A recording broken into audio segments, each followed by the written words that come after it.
오늘 말씀은 마태복음 16장 13절에서 19절 말씀까지입니다. 함께 합독하시겠습니다. 예수께서 빌립보 가이사라 지방에 이르러 제자들에게 물어 이르시되 사람들이 인자를 누구라 하느냐. 이르되 더러는 세례 요한, 더러는 엘리야, 어떤 이는 예레미야나 선지자 중에 하나라 하나이다. 이르시되 너희는 나를 누구라 하느냐. 시몬 베드로가 대답하여 이르시되 주는 그리스도시요 살아계신 하나님의 아들이시니이다. 예수께서 대답하여 이르시되 바요나 시몬아, 내가 복이 있도다. 이를 내게 알게 하니는 혈육이 아니요 하늘에 계신 내 아버지시니라. 또 내가 내게 이르노니 너는 베드로라. 내가 이 반석 위에 내 교회를 세우리니 음부의 권세가 이기지 못하리라. 내가 천국 열쇠를 내게 주리니 내가 땅에서 무엇이든지 매면 하늘에서도 매일 것이요 내가 땅에서 무엇이든지 풀면 하늘에서도 풀리리라 하시고. 아멘. 네, 본문은 주는 그리스도시요 살아계신 하나님의 아들이시니다 라고 유명한 신앙 고백을 했던 베드로의 이야기와 예수님을 따라갈 자들의 그 자세를 말해주고 있는 말씀입니다. 네, 예수님을 따르고 제자가 되려고 하는 자들은 유대주의자들을 그런 헛된 표적들을 따르지도 말고 구하지도 말고 오직 십자가에 못 박히신 예수 그리스도를 믿어야만이 갈 수 있습니다. 네, 그렇다고 베드로와 같이 신앙 고백을 했다고 해도요, 십자가의 도를 이해하지 못한다라고 하면 예수님을 따라갈 수가 없습니다. 로마서 10장 9절에서 10절 말씀, 내가 만일 내 입으로 예수를 주로 시인하며 또 하나님께서 그를 죽은 자 가운데서 살리신 것을 내 마음에 믿으면 구원을 받으리라. 사람이 마음으로 믿어 의에 이르고 입으로 시인하여 구원에 이르느니라. 네, 우리는 입술로 예수님을 주라 시인할 뿐만 아니라 우리가 마음으로 십자가와 부활의 도를 믿을 때 예수님의 참 제자가 될 수 있는 것입니다. 네, 본문은요, 예수님이 두 번 하는 그 질문으로 시작을 합니다. 13절 말씀 보니까 예수님께서 빌립보 가이사라 지방에 이르러서 제자들에게 묻습니다. 사람들이 나를 누구라고 하느냐라고 묻습니다. 그랬더니 14절에 더러는 세례 요한, 더러는 엘리야, 어떤 이는 예레미야나 선지자 중에 하나라 하나이다. 이렇게 소문대로 제자들이 예수님께 말을 합니다. 그때 이제 예수님이 다시 물으시지요. 그렇다면 너희는 나를 누구라 하느냐라고 묻습니다. 그때 베드로가 바로 고백을 합니다. 주는 그리스도시요 살아계신 하나님의 아들이십니다 라고 고백을 합니다. 네, 굉장히 중요한 의미를 가지고 있는 신앙 고백입니다. 예수님께서 이렇게 두 번 질문한 것도 중요하지만 더 중요한 것은 예수님이 왜 빌립보 가이사라에서 제자들에게 물었을까요? 이때 당시에는요, 가이사라라는 도시가요, 두 개가 있었는데, 해변가에 있는 가이사라라는 동네가 있었는데, 거기는 굉장히 로마의 모든 문화가 발달되어 있었고, 또 아름다운 도시고, 그 가이사라는 그 뜻이 뭐냐면 황제라는 뜻이기 때문에 이렇게 보면 황제를 위해서 지었던 그런 해변가 도시였구나라는 걸 알 수가 있어요. 예, 그리고 다른 또 도시는 이스라엘 당시에 황제의 지배를 받고 있었기 때문에 이 가이사라하고 구분하기 위해서 빌립보라고, 가이사라 빌립보라고 이렇게 있었어요. 그건 조금 이제 떨어진 곳에 있는데 이것도 마찬가지로 황제에게 헌정했던 곳, 이스라엘을 다스리고 있었던 그 황제에게 이 도시를 만들어서 시저에게 이제 헌정을 하면서 당신이 우리의 주님입니다 라고 했던 그곳이에요. 그곳이 이제 가이사라 빌립보인데 이곳에서 예수님이 제자들에게 질문을 한 것입니다.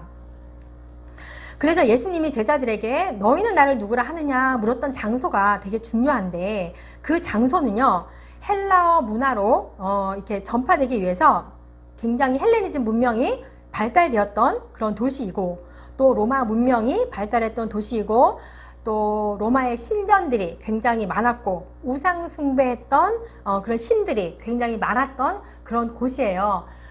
요즘 최근에도요, 이곳을 여행을 하면은 그 옛날 그 시절에 신전들이 그대로 남아있다고 해요. 그래서 그곳에서 제자들에게 이제 물었던 건데 바로 베드로가 얘기를 하지요.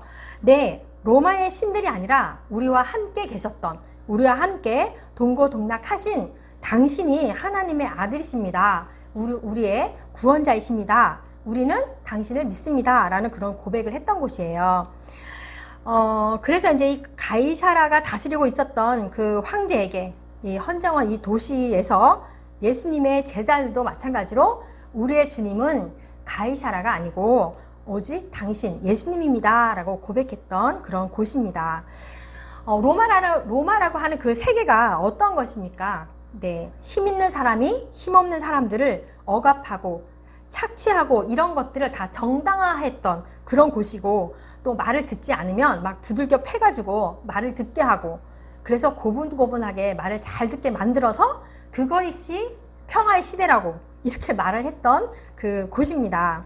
그 로마의 평화 시대, 그러니까 로마 초대 황제였던 아우구스투스 시대 때부터 실제 황제들의 그 시대까지 기원전 227년에서부터 180년까지의 그 기간을 팍스 로마 시대라고 이렇게 합니다. 그쵸? 어떻게 보면은 자기네가 이렇게 만든 거지. 로마의 평화 시대는 어떤 시대예요? 말 안 듣는 사람들을 굉장히 억압하고 숨도 못 쉬게 만들었던 그런 때를 평화의 시대라고 이렇게 불렀습니다. 그런데 그 시대에 우리 예수님께서 오셔가지고 누가복음에 보면 이 예수님의 탄생 소식을 이야기를 이렇게 천사들이 노래로 이야기합니다. 지극히 높은 곳에서는 하나님께 영광이요, 땅에서는 하나님이 기뻐하시는 사람들 중에 평화로다 라고 얘기를 합니다. 천사들이. 네, 이 평화는 로마의 평화 시대와 정말 대비되는 그리스도의 평화인 것입니다.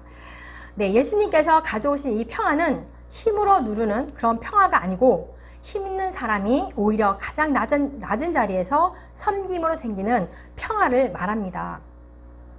그래서 예수님이 말씀하십니다. 이방인의 집권자들은 사람들을 함부로 대하고 지배하려고는 하지만 너희는 누구든지 으뜸이 되려고 하는 사람은 모든 사람을 섬기는 사람이 되어야 한다라고 이렇게 말씀을 하십니다. 그래서 그리스도가 만들어내신 이 평화는 남을 희생시킴으로 이루어지는 평화가 아니고 다른 사람에게 평화와 생명을 주기 위해서 나를 낮추시고 희생시킴으로 다른 사람을 살리는 생명의 평화인 것입니다. 네, 요즘 시대 이 주변을 한번 이렇게 세상을 한번 보면 알 수가 있어요. 세상은요, 남을 희생시키고 남을 자기 밑에 굴복시키고 이러면서 자기가 살아나고 또 자기가 더 높아지려고 남을 계속해서 희생을 시킵니다. 그것이 이제 반복이 자꾸 되다 보면 곧 자신이 무너지는 것을 또 깨닫게 되는 때도 오게 됩니다. 네, 근데요, 깨닫는 때가 온다는 것도 사실은 다행입니다.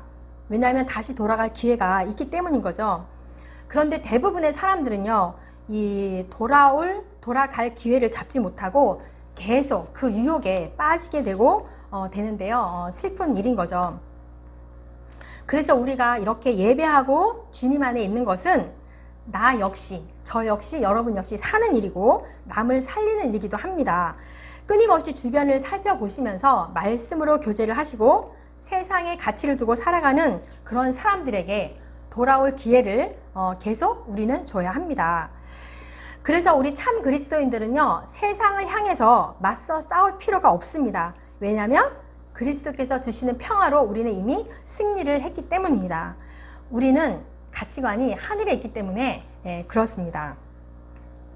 네, 그래서 예수님이 이래 제자들과 갈릴리 건너편에 이 이방 지역이었던 빌립보 가이사라로 이제 가는데요. 이곳은 정말 여러 가지의 우상 숭배와 각양각색 이런 종교가 많았고, 또한 바알신 숭배가 가장 강했던 곳이고, 그 헬라의 신인 그 판이라는 게 있거든요. 판을 섬기는 그런 신당들도 굉장히 많았고, 또 가이사를 신격화하기 위해서 이렇게 신전을 세웠던 그런 곳입니다.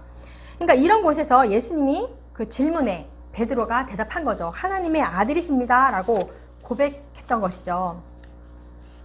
그래서 이제 예수님의 첫 질문이 사람들은 나를 누구라 하느냐라는 그런 질문을 하셨는데, 우리가 예수 그리스도가 누구신지를 정확히 알고 고백하는 것이 매우 중요합니다. 왜냐하면 그것이 구원의 기초가 되고 우리의 인생의 삶의 변환점이 되기 때문입니다.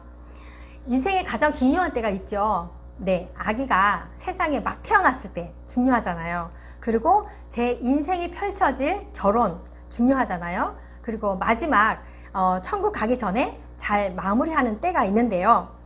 그 세 가지가 있는데 가장 중요한 시기는 우리가 예수님을 만나고 예수 그리스도가 누구신지를 정확히 알고 믿고 하늘에 가치를 두고 하나님의 비전대로 우리가 살아가는 것이 가장 중요한 것입니다.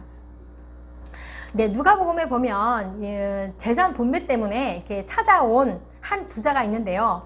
그도 마찬가지로 예수님을 구세주로 몰랐던 거예요. 그냥 단지 율법 선생으로만 찾아왔고 또 이렇게 물질의 풍족함, 그 부요함이 영생의 문제를 해결해 줄 거라고 이렇게 착각하면서 살아갔던 이 어리석은 부자처럼 예수님에 대해서 모르면 우리가 제대로 예수님에 대해서 모르고 가면은 안 된다는 거죠.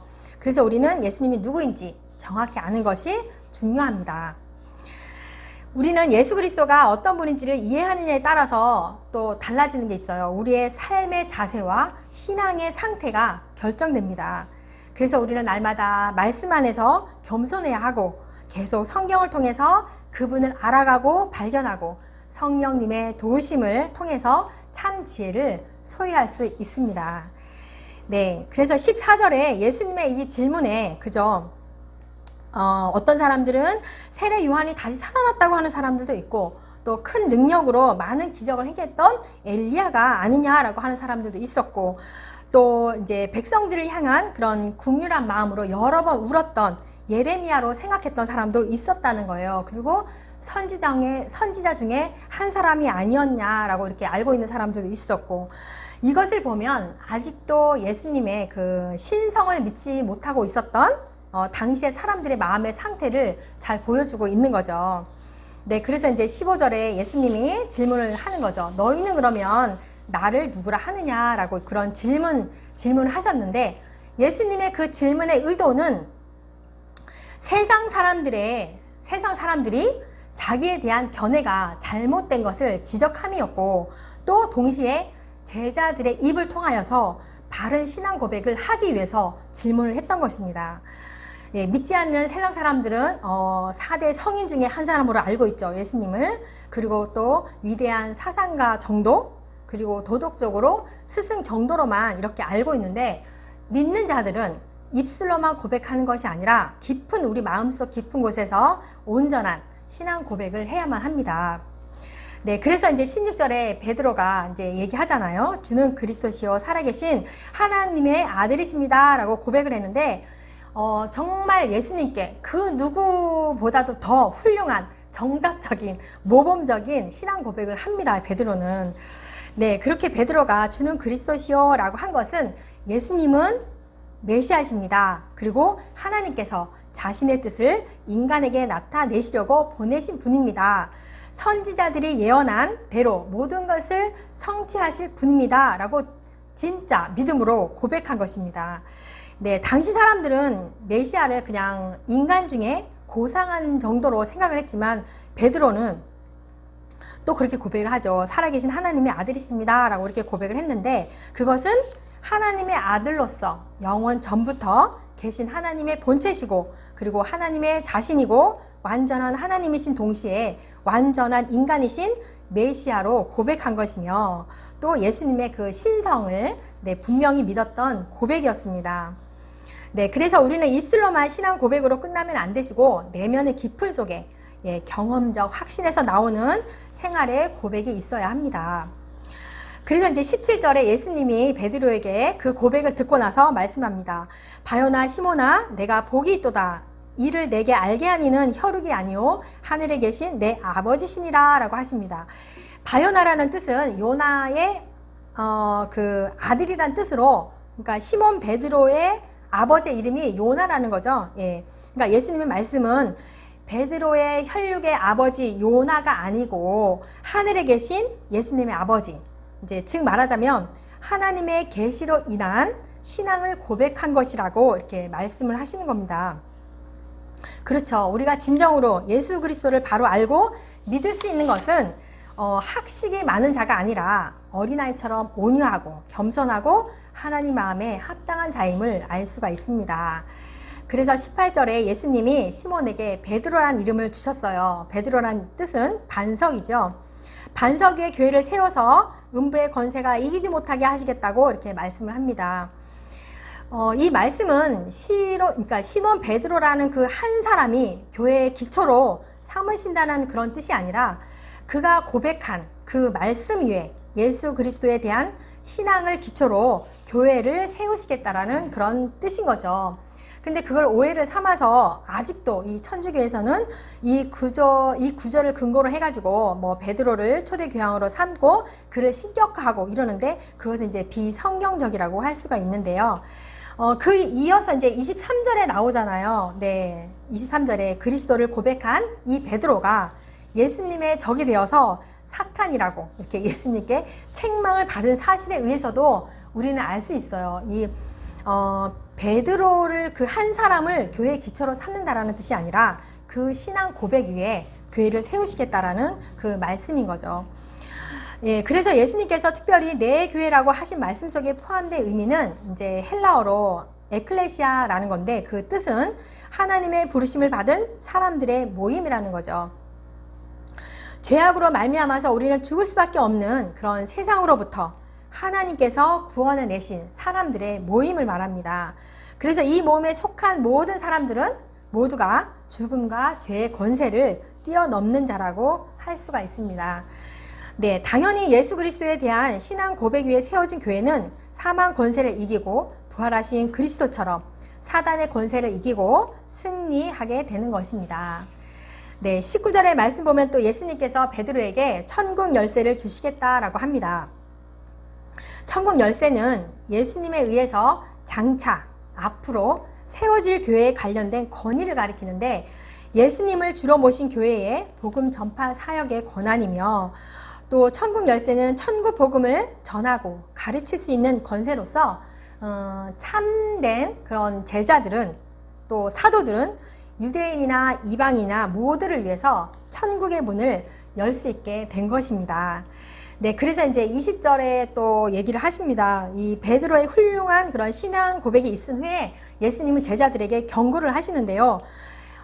내가 그리스도라는 사실을 아무에게도 말하지 말라라고 이렇게 경고를 합니다. 그것은 이제 본인 자신이 메시아가 아니어서도 아니고 내 목숨이 위험할까봐, 위협을 당할까봐 염려해서도 아닙니다. 그 경고는 제자들과 이 무지했던 예수님이 구원자라는 그 사실을 몰랐던 그런 이제 백성들을 위해서 그렇게 경고를 하신 건데요.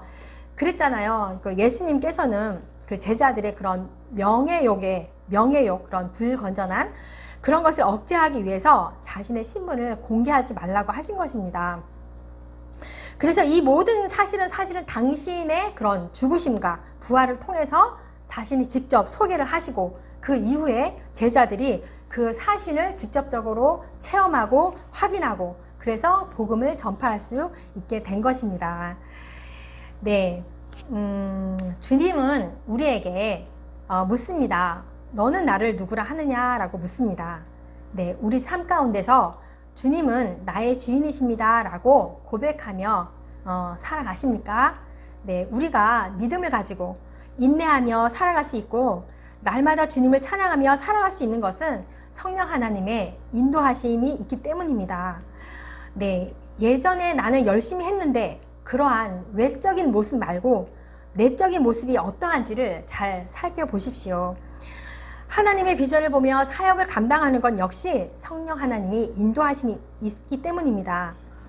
네, 우리는 세상을 보며 나의 환경을 보며 주변 상황들을 보며 예수님이 나의 누구신지 혹시 모르고 살아가고 있진 않은지 나의 비전과 나의 열심으로만 달려가고 있진 않은지 나의 깊은 마음속을 들여다보시기를 바랍니다. 네, 바로 예수님이 나의 구세주인 것을 고백하고 아신다라고 하면 주는 그리스도십니다. 살아계신 하나님의 아들이십니다. 이러한 진정한 신앙 고백 위에 교회를 세워나갈 수 있고 천국 역사를 가지고 세상을 향해서 우리는 전진할 수가 있습니다. 여러분 모두가 그 천국 열쇠를 쥐고 세상을 향하여 전진하시기를 축복합니다. 아멘. 기도합니다. 하나님 아버지 감사합니다. 오늘 말씀을 기록한 이 마태는 세상에 많은 사람들에게 무시를 당했던 그 세리였지만 예수님의 부름을 받고 모든 것을 버리고 주님을 따른 것처럼 하나님 우리도 온전히 주님을 따르는 자들이 되게 하시고 또한 예수님의 질문에 베드로의 고백처럼 주는 그리스도시요 살아계신 하나님의 아들이십니다 라고 진정한 신앙 고백으로 세상에서 흔들리지 아니하고 반석 위에 교회를 세우고 복음 전파에 힘쓰는 승리하는 우리 모두가 되게 하여 주시옵소서. 감사를 드리며 예수님의 이름으로 기도합니다. 아멘.